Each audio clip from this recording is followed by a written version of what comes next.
जो श्रेष्ठ पुरुष समाज का होता है वो अपने आचरण के द्वारा समाज में परिवर्तन कर सकता है।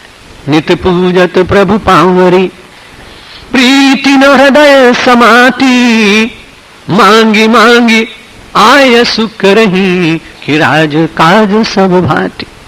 आप उद्योग, व्यापार, धंधा, घर गृहस्थी, भोजनालय, चिकित्सालय, जो भी जितने आलय हैं उन सबको चला सकते हैं।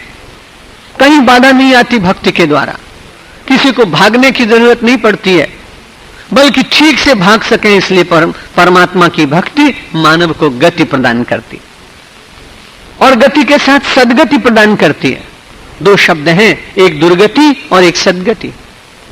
यदि मानव पूर्ण संसार के साथ चलेगा और सांसारिक सुख ही जीवन के उसके ध्येय बन जाएंगे, तब निश्चित रूप से मानव के जीवन में कहीं न कहीं गति के साथ दुर्गति आ जाएगी।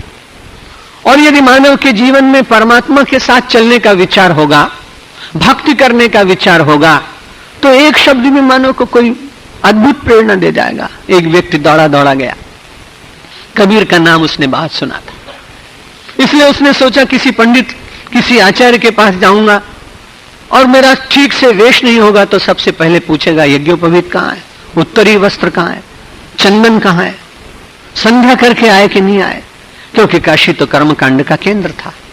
इसलिए उसने कहा कि भक्ति का मार्ग तो पूछना है, लेकिन कोई सरल जिसने जीवन को उतारने का प्रयत्न किया हो, ऐसे किसी श्रेष्ठ पुरुष के पास जाऊं। किसी ने कहा कबीर के पास चले जाओ, बड़ा कर्मयोगी है, बड़े प्रेम से अपने कपड़े बनाता है, जुलाहा है। और उसने कहा एक बड़ी अच्छी बात है, तुम तो छोटी जाति की हो ना, इसलिए तुमको छोटी जाति वाले के पास जाने से जल्दी प्रेरणा मिल जाएगी। इसलिए कबीर के पास दौड़ा दौड़ा गया, लेकिन कैसा दुस्संयोग, जब घर में गया तो कबीर जी थे नहीं, उनकी पत्नी थी। पत्नी ने पूछा कि आए क्यों भाई? उसने कहा आपको क्या बताना। नहीं, आप बताओ, मुझसे कुछ सहयोग हो सकेगा तो मैं कर दूंगा। उसने कहा मैं तो भक्ति का रास्ता पूछने के लिए आया था, काम मैं भी करता हूं जैसे कबीर जी करते हैं, लेकिन भक्ति में वैसी नहीं कर पाता जैसी कबीर जी करते हैं। इसलिए मैंने पूछना था कि आप इस भक्ति में कैसे निपुण हो गए, हमको भी कोई मार्ग बताइए, हमको कोई रास्ता बताइए। उन्होंने कहा कि मैं उनके साथ रहती हूं, ज्यादा तो मेरे जीवन में भक्ति नहीं आई, लेकिन उनके साथ रहते रहते कुछ परमाणु मेरे भीतर भी हैं, तो इतनी बात पूछनी हो तो मैं तुम्हें बता दूं। उसने कहा मुझे तो मार्ग मिलना चाहिए, आप बताइए। उन्होंने कहा काम करो और कुछ ज्यादा नहीं, प्रातःकाल एक बार, मध्याह्न में एक बार, सायंकाल में एक बार राम राम राम 3 बार कहो और काम करो, इतने से तुम्हारा जरूर कुछ न कुछ उद्धार हो जाएगा। उसने कहा चलो बड़ा अच्छा हुआ। जब लौट रहा था तो मार्ग में उसने देखा कि बहुत सारे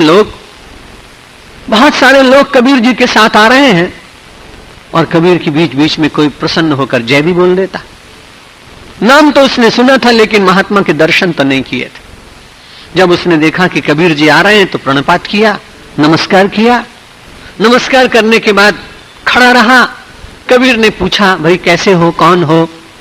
उसने कहा महाराज मैं सामान्य सा एक जीव हूं, छोटा सा एक कार्य करता हूं, आजीविका चलाने के लिए आपके घर पर गया था। कुछ सेवा थी? नहीं महाराज, केवल यह जानना था कि भक्ति कैसे करूं।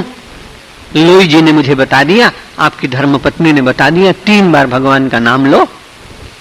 उन्होंने कहा बड़ा अन्याय किया उसने तुम्हारे साथ, बड़ा अन्याय किया। हाँ, अरे उसने तुमको 3 बार भगवान का नाम बताने को कहा, बहुत गलत बात है।